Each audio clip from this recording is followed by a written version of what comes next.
Inženýr Štefan Hríb, slovenský novinář, který, jak už tady bylo zmíněno, se kauze odvolání otce arcibiskupa Bezáka věnoval jak ve svém týdeníku Týždeň, tak i v televizní relaci Pod lampou.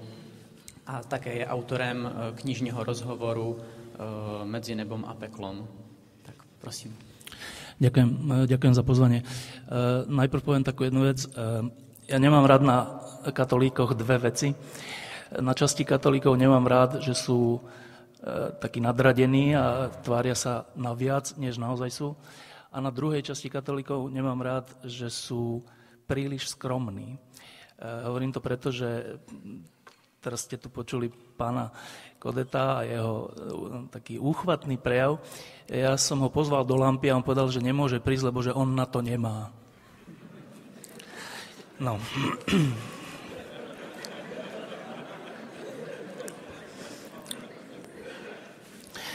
Pán Hríb zabudol povedať, že aj on je katolík.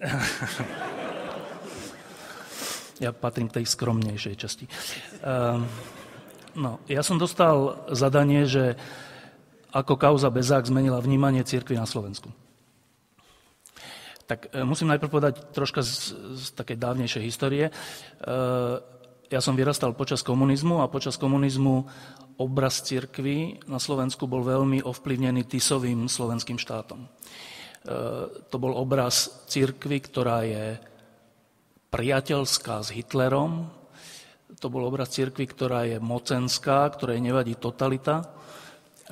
Navyše sa tam priplietla obľúbená slovenská téza, že Krista zabili Židia a teda vlastne deportácie nie sú až také zlé. Tým pádom obraz cirkvi bol, až by som povedal, obľudný. Tento obraz komunisti živili tých 40 rokov veľmi výdatne. Ja sa pamätám, keď som bol asi 12-ročný chlapec, tak som čítal v novinách, že istý František Mikloško je klérofašista a hovoril som si, že to je hrozné, že tu takí ľudia medzi nami žijú.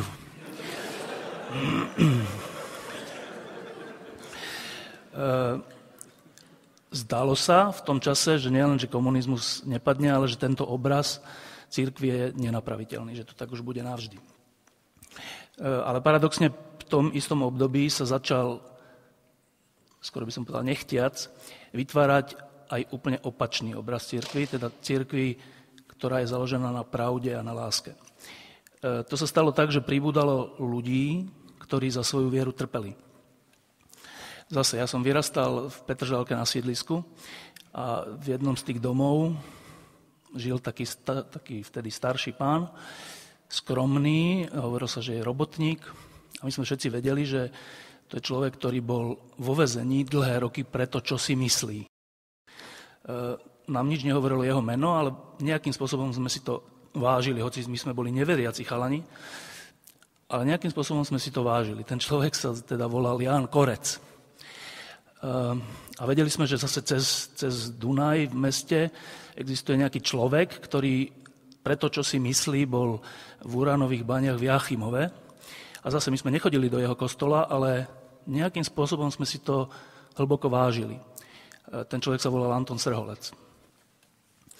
A týmto utrpením sa ten obraz cirkvi z cirkvi klérofašistickej začal meniť bez ohľadu na to, čo o tom komunisti hovorili a písali.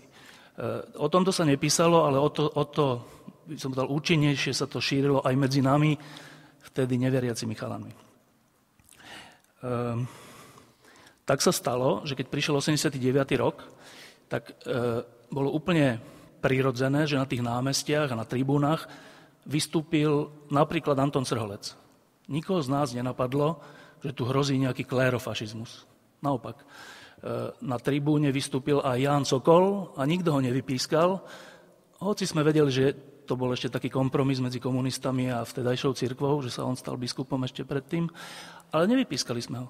A A s úplnou samozrejmosťou sa kričalo slobodu Čarnogurskému, ktorý bol vtedy vo väzení, hoci plné noviny boli toho, že to je to zlo. To znamená, že po 40 rokoch utrpenia sa ten obraz cirkvi zmenil na veľmi dobrý a cirkev mala obrovskú šancu byť súčasťou tých zmien a byť, dokonca by som povedal, aj nositeľom tých zmien. No a čo sa stalo? Teda ako sa táto šanca využila? Z dnešného pohľadu mne sa zdá, že sa nevyužila, že vôbec. Že nula. Postavili sa kostoly, postavili sa semináre, existujú katolícke noviny na Slovensku, všeličo existuje formálneho, ale ten obraz cirkvi ako cirkvi pravdy a lásky sa úplne premrhal. A nemyslím si, že sa to stalo tým, že by to tak chceli liberáli alebo liberálne médiá, ako by to mnohí katolíci chceli počuť. Myslím si, že sa to stalo z vôle cirkvi, ktorá to urobila vedome. Ako sa to stalo? Po roku 1989 sa do hierarchie dostalo mnoho statočných ľudí. Väčšinou to boli ľudia, ktorí boli počas komunizmu prenasledovaní alebo na okraji a statočne vzdorovali. Ale vzhľadom k tomu, že počas toho komunizmu tí ľudia nemohli cestovať, nemali pramene, nemohli študovať, stalo sa proste to, že oni nedokázali odpovedať na výzvy tej doby. Cirkev nejakým spôsobom na Slovensku po roku 1989 neprispela k verejnej diskusii o hlavných problémoch. Nijakým. My sme zápasili s mečiarizmom, čo bol hrozný zápas, ktorý keby sa nevybojoval, tak dnes sme možno my Bielorusko. To bola úplne absurdná situácia, že na čele toho zápasu boli bývalí disidenti ako Fero Mikloško a ďalší ľudia tajnej cirkvi, pričom oficiálna cirkev bola na strane Mečiara. Poviem iba taký príklad. Jeden z vysoko postavených ľudí hierarchie, neviem, poznáte také meno, že Ján Slota? Tak jeden z vysoko postavených ľudí hierarchie, keď Slota prehral primátorské voľby v Žiline, prvýkrát, to bolo také prekvapenie, tak ten človek z tej hierarchie povedal, že a čo robili katolícki kňazi, že prehral? Tak rozumiete, čo hovorím? Predstavte si, že by hierarchia česká zaplakala, že Sládek sa nedostal do parlamentu. Vy sa na tom smejete, ale to sa stalo. To je čo? Aký je to obraz cirkvi? Čo si ľudia môžu myslieť o tom? Tí, ktorí s tým Mečiarom a s tým Slotom zápasili. S ľuďmi, ktorí boli zločinci. Tým sa z tej cirkvi pravdy a svedomia stala troška taká smiešná, ten obraz, teda hovorím o obraze, ten obraz sa vytvoril, že to je skupina starcov nestíhajúcich dobu. Po prvé a po druhé úplne dezorientovaných v tom, že kde je nejaká elementárna pravda, spravodlivosť. Ja si pamätám, že keď som sa dostal k encyklike Centissimus Annus, neviem, jak sa to teda hovorí po česky, po slovensky, ja som bol úplne prekvapený, keď som si ju prečítal. To bola encyklika, ktorá sa zaoberala, by som povedal, kapitalizmom, spôsobom, ako má spoločnosť fungovať, ktorá zastávala sa základných vecí trhu a takýchto. Spolupracoval na nej Michael Novák a takíto ľudia. Pričom na Slovensku slovenská cirkev úplne živila sentiment socializmu. Ako keby, že socializmus vlastne nebol zlý. Lebo bola rovnosť, ľudia mali prácu, všetky tie... Ja som bol prekvapený, že ja som vtedy pochopil, že vlastne slovenská katolícka cirkev hlása niečo iné než Vatikán. No a to bol ten obraz, že ľudia, ktorí boli nejakým spôsobom reformátori alebo tí, ktorí chceli pohnúť to Slovensko niekam dopredu, nezápasili len s tými pohrobkami komunizmu a neviem, nacionalistami, oni zápasili s katolíckou cirkvou. To nie je dobrý obraz. Potom prišla kauza Bezák. A jej začiatkom bolo v skutočnosti menovanie Bezáka, nie odvolanie. A to menovanie vyvolalo, skoro by som povedal, že nadšenie. A nadšenie, teraz nemyslím na katolícke prostredie, ale obecne. Troška sme si pospomínali na ten 89. a na tých ľudí svedomia a viery. Znova vznikla nádej, že tak počkajte, tak keď katolícka cirkev, tá, ktorá ničomu nerozumie a ľutuje, že Slota nevyhral, keď si tá vyvolí Bezáka za arcibiskupa, tak asi nebude úplne hnilá. Asi tam niečo bude, nejaké zdravé jadro. A táto nádej bola potom posilnená tým, že ako on pôsobil. Mnohí mu vyčítajú, že on je taký akože populista. Mimochodom, to isté vyčítajú tí istí pápežovi Františkovi. To znamená, že človek, ktorý rozumie ľuďom, je ochotný sa s nimi normálne rozprávať, príde na festival Pohoda, do tohto semenišťa hriechu, ako hovoria tí, ktorí ho za to kritizujú, príde do televízie a hovorí civilne, nehovorí frázy a nehovorí iba biblické citáty, ale hovorí tak normálne, tak to vzbudilo dôveru k cirkvi. Až takto by som to povedal. Dôveru k cirkvi. No. A čo sa s tou dôverou stalo? To odvolanie asi všetci poznáte a viete, okolnosti, nebudem o tom hovoriť. Ale to, ako sa to stalo a tie dôvody, posilnilo znova všetky tie stereotypy, skoro by som povedal tie komunistické stereotypy o cirkvi. Znova sa hovorí, že cirkev je temná, že je zo stredoveku, že v nej nemá miesto pravda, čestnosť, že tam vyhrávajú iba intrigy, že ide iba o peniaze a že v hierarchii sú od reality odtrhnutí intrigáni. Taký je teraz obraz cirkvi vo veľkej časti slovenskej spoločnosti. Prečo sa tento obraz, z čoho to vzniklo?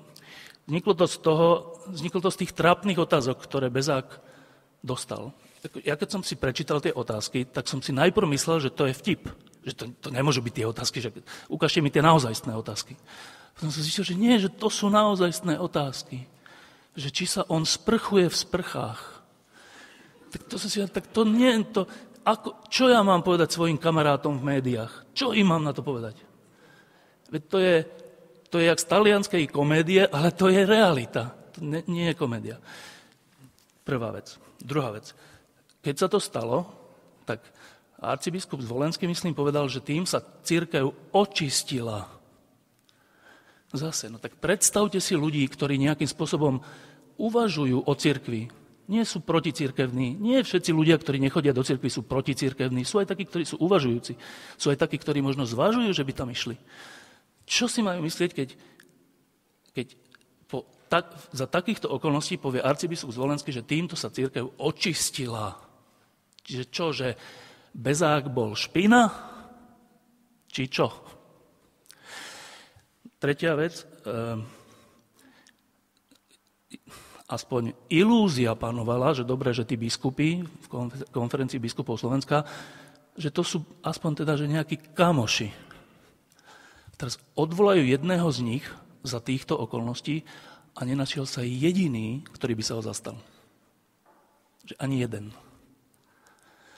Ale veď oni chodili na tie spoločné stretnutia, oni chodili na spoločné, do Podbanského, na všelijaké formácie a neviem čo. Ani jeden sa ho nezastal. Však nemuseli rovno povedať, že on je nevinný a dám za neho život. Ale elementárne sa niekoho zastať, že teda vznikol obraz, že v cirkvi nie že vzťahy a láska sú prvotné, ale že tam nie sú. Že cirkev je neláska. Taký obraz vznikol. A ešte jedna vec. V zápätí nastalo vynikajúce rozhodnutie konferencie biskupov Slovenska, že slovenskí biskupy, teda slovenskí kňazi, sa nemôžu vyjadrovať do médií o ničom bez povolenia nadriadeného. tak ako zase, že v takom tom hľadajúcom prostredí. Tak predstavte si, že kňazi môžu hovoriť podľa vlastného uváženia a bez povolenia nadriadeného o Božom slove. To môžu. Ale o svetskej veci nemôžu. To je čo? A zase, že jak toto vysvetlíte ľuďom, normálnym ľuďom 21. storočia? Že nesmieš nič hovoriť. Musíš sa opýtať svojho nadriadeného na hociakú vec. To sa stalo samozrejme v súvislosti s tým bezákom, lebo tu bola obava, že nejakí kňazi budú možno na jeho strane. Ešte poviem jednu vec, ja som z médií. Kauza Bezák, pokiaľ viem, také niečo sa v tomto priestore nestalo nikdy, že by bol arcibiskup odvolaný. Nikdy. Čiže z mediálneho hľadiska, že pomerne zaujímavá vec. No nájdite si na stránkach katolíckych novín slovenských, alebo v televízii Lux, alebo v rádiu Lumen, diskusiu o tejto pomerne zaujímavej historickej veci. Že ani jedna. Tak to je čo? Že, tak to sa hráme na médiá, alebo to sa hráme na otvorenú cirkev, na nejakú, že nič tam nie je. Nič. To je, že keď by teraz prišiel Marťan a prečítal by si katolícke noviny, tak by myslel, že tu sa nič nestalo. Nič. Jediné, čo sa stalo, že v katolíckych novinách zakázali inzerciu, ktorá bola, že blahoželanie k narodeninám Bezákovi. Inzerciu blahoželania k narodeninám. Tým všetkým chcem povedať, že mne sa zdá, že ten obraz cirkvi je znova hrozne poškodený, ale že si ho poškodila cirkev sama. Poškodila si ho až do takej miery, že jedna vysoko postavená banková úradnička, ktorá žila na Slovensku, teraz žije v Prahe, mi po tej kauze povedala, že vieš čo, že ja mám úplný problém ísť do kostola. Veriaca žena. Ja, že prečo? Však? No lebo ja mám pocit, že keď sa proste o tom nič nehovorí a ja idem do toho kostola, kde je ten kňaz, ktorý tiež o tom nič nehovorí a ja mám pocit, že ja som potom toho súčasťou. Potom to prekonala, ale teda až do takýchto dôsledkov to potom ide pre ľudí. Nádej na záver. Myslím, že tak, ako pred tým rokom 89, keď oficiálne, aj neoficiálne ten obraz cirkvi bol zlý, ale z utrpenia a z nejakého vzdorovania sa ten obraz zázračne zmenil a vznikla obrovská šanca v tom roku 89, tak myslím, že niečo podobné sa deje aj teraz. Fero Mikloško tu už hovoril, že zrazu sa ukázalo, že to nie je tak, že cirkev je tá nestíhajúca inštitúcia starcov, ktorí ničomu nerozumejú, ale že sú tu mnohí ľudia, vrátane vás, ale aj iní ľudia, aj v médiách, aj všelikde, ktorí sú katolíci, nechcú odísť z katolíckej cirkvi, rozumejú, čo je katolícka cirkev a napriek tomu sa zastali Bezáka. Jednotlivci. Není ich veľa, není to asi väčšina. Ale existuje to. Ale však ani tých srholcov nebola väčšina pred rokom 89. Ale boli. A aj teraz sú. A ja si myslím, že to ľudia vnímajú. Že paradoxne z tohto hrozného obrazu môže vyrásť niečo krásne.